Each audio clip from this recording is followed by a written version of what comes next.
En una planeación de apenas 30 minutos, anoche terminé de realizar el trazado de la ruta de hoy. Estaba indeciso hacia dónde y por dónde ir, y al final me decidí por un circuito de 280 kilómetros, pasando por varios pueblos y ciudades conocidas. Alisté únicamente lo esencial, eliminé todo peso innecesario y comencé sin dudar. Solo tenía claro que me demoraría 2 días, en donde la segunda etapa sería fulminante y despiadada conmigo. Pero igual la finalizaría sin importar la hora o las dificultades.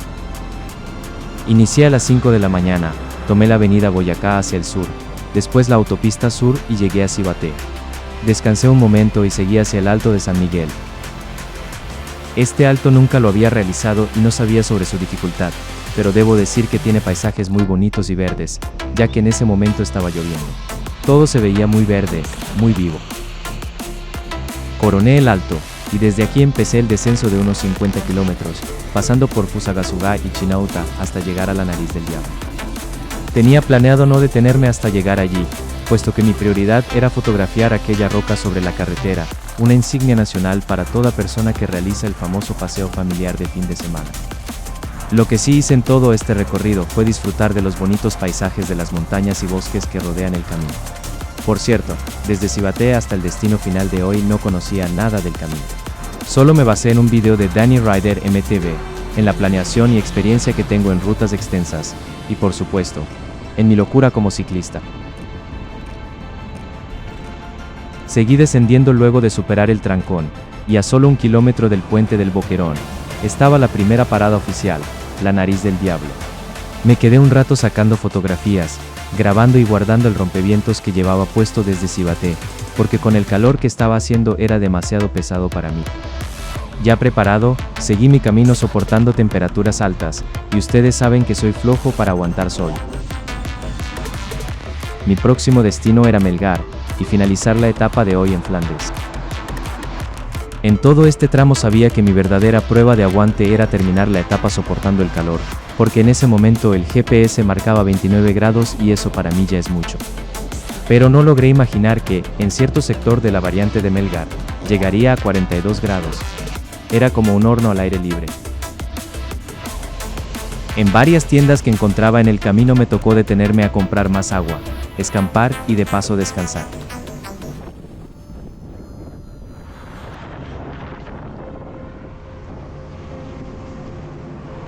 El caso es que logré llegar a Flandes, en donde un amigo de hace muchos años me dio posada por esa noche. Porque mañana sería la segunda etapa, aquella a la cual sinceramente le tenía miedo, ya que en el estudio que realicé me enfrentaría a 140 kilómetros con unos 3000 metros de desnivel positivo. A eso se le sumaba el cansancio de hoy, o sea, iba a ser una odisea de todo el día.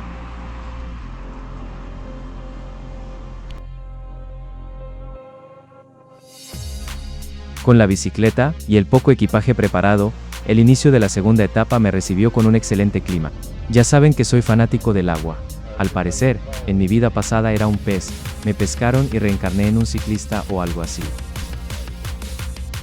Nuevamente, a las 5 de la mañana salí a rodar, aunque cansado, ya que anoche fue el partido de fútbol entre Colombia y Congo, y como terminó a las 11 de la noche, prácticamente no dormí nada.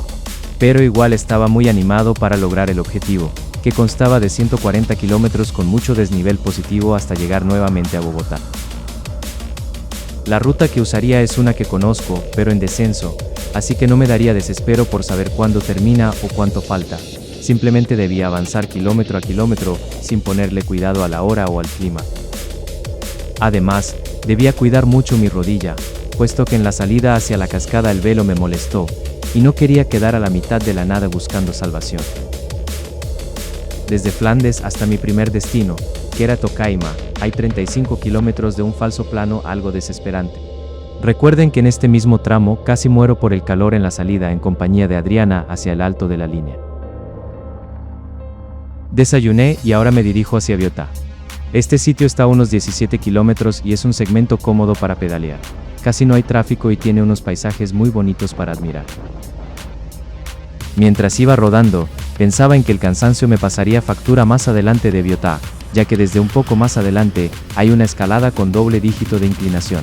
También tenía en cuenta que, desde el pueblo hasta el Triunfo, son como 18 kilómetros. Desde este sector comienza la verdadera escalada, y es donde más cuidado debo tener, porque aún no estoy ni cerca de acabar la ruta. Recargué nuevamente provisiones y el turno para el nuevo destino era El Triunfo. Considero que, en el total del recorrido de hoy, este sector es el más pesado, porque tiene descansos muy cortos y un promedio, creo, de 8% de inclinación. Además, la temperatura estaba en 26 grados, así que se podrán imaginar por lo que estaba pasando.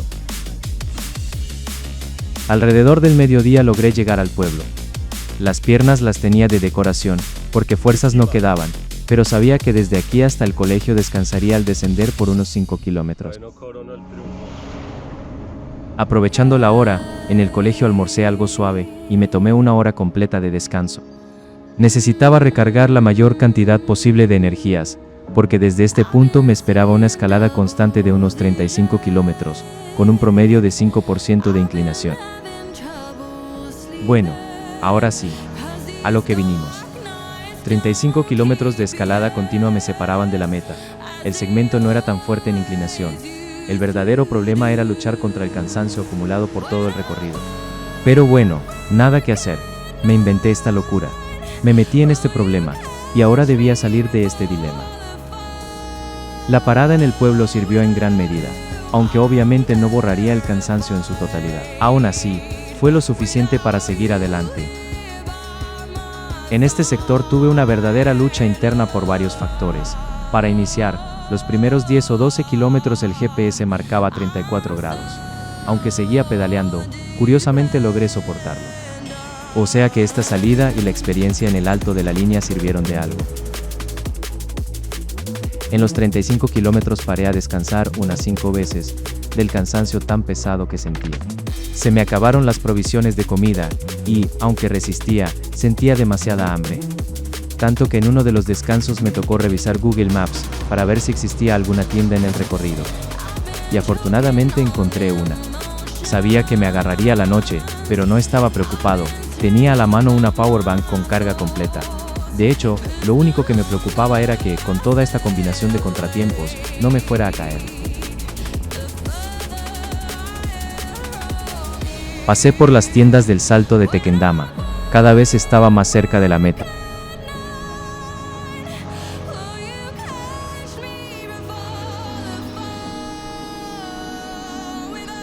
Ya casi, estamos como a 1,5 kilómetros del peaje.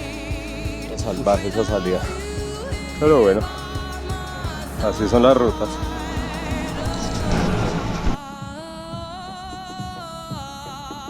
Después de superar todo esto, al fin logré llegar a la autopista sur a las 7:30 de la noche, totalmente satisfecho de haber superado esta locura de ruta inventada en apenas 30 minutos. Ya solo me restaban 35 kilómetros de plano, atravesando media Bogotá, para al fin llegar a mi casa.